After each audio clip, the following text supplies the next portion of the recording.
दे 151 of 365.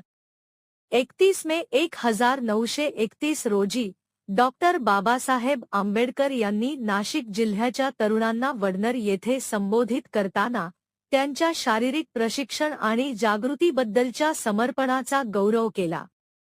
त्यांनी युवकांच्या प्रयत्नांचे कौतुक केले आणि त्यांना आंदोलनाच्या यशासाठी अधिक जोमाने प्रयत्न करण्यासाठी प्रोत्साहित केले, जेणेकरून ते एक शक्तिशाली घटक बनू शकतील.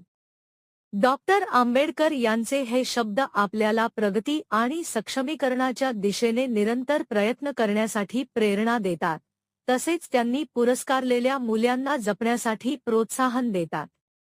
चला, एक न्याय आणि समतामूलक समाजाच्या निर्मितीसाठी कार्य करून त्यांच्या वारशाचा सन्मान करूया. अशा अधिक कंटेंटसाठी कृपया लाईक, फॉलो आणि शेअर करा.